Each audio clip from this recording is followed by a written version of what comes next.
Hello, everyone. This is my presentation about cultural identity and language. My name is Jeremias Espinel, and today we're going to talk about this topic. Okay, so cultural identity in language is real, and we are going to see some examples of it with questions, like questions and answers. Okay, so first, what is what is culture as collective identity? Well, this refers to the shared beliefs and values, behaviors, or maybe symbols that that unite the group of people that use like the society, right? It is, let's say, a social glue. In our culture in Ecuador, we can have some kind of example with the Carnaval or the Inti Raymi. These are speaking about the Región Andina. This is a heritage from the indigenous our indigenous society that we come from. It is a gratitude to the Pachamama and these other kind of things, right? So this is something that we all know what it is, and it makes us a group, right?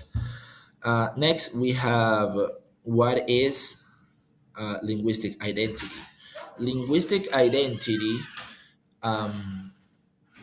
is how people use language to express how they are and which social or regional or maybe uh, like national groups they belong to, right? It is the way to speak, the accent. Let's say in the costa, in the coast, we say maybe caleta for the house. Caleta doesn't mean house. I mean, it is not, it is just the way that in coast we say to the house.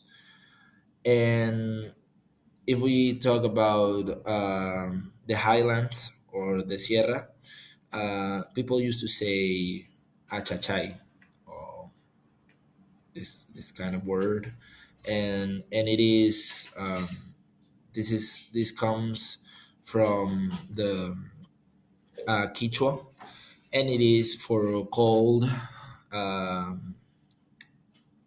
weather and stuff like this. Okay, we also say pana, no, hola mi pana, and this doesn't mean it. This means friend, but it just means friend in the coast or in Ecuador, not in other uh, parts. Let's go with the number three. Do you think people from different cultures see the world differently because of their language? And I strongly believe that people from different cultures perceive the reality different because of their language. I have a good example of this in Spanish. If we say instead of this, instead of saying tú to someone, tú quieres esto. If we say usted quiere esto, we we start to use a more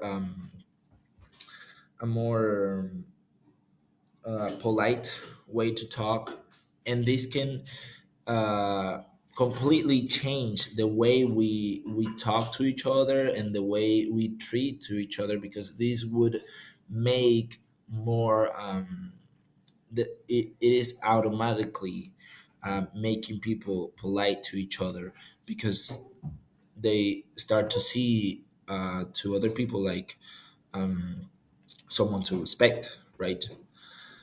There are other other good examples like the like in Japanese there are like a way to say uh, brother-in-law or the um, the wife of your older brother. It is different to say to the wife to your younger brother, so it is different. Okay. Next one, let's say, explain one of the main points of the Sapir-Whorf hypothesis in simple words. I can say in 2 words. This is linguistic relativism, which would be more than 2 words, but it would be I can explain it like language shapes and influences the way we think. Okay. um, instead of language just being a way to express our thoughts, this idea, this principle states that the specific language we speak sets up the mental tracks, like I said, with the usted and tú um, example. Next one, give an example from your own culture that illustrates linguistic relativism. Um, this is a good one, and I've been thinking about this expression that normally the people from the highlands uh, does, and it is when they say dar, the word dar or give with uh, with a gerund, with con un gerundio, like dame pasando el agua, or things like this. They say dame pasando el agua instead of pásame el agua. It is this is a good example that I have. And the other one, the last one, how does understanding your own culture and linguistic identity help you as an English learner? I would say that understanding my own cultural identity is a powerful asset as an English learner, because it prevents me from seeing English just as a tool or as rules that I have to memorize.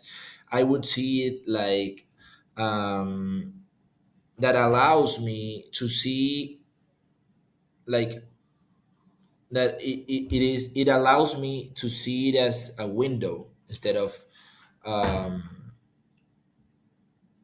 just rules. It would be a window into the a new worldview. It would help me to understand the people that I'm talking to. That is my um, that is what I understand. So that is the class, and thank you for your for listening.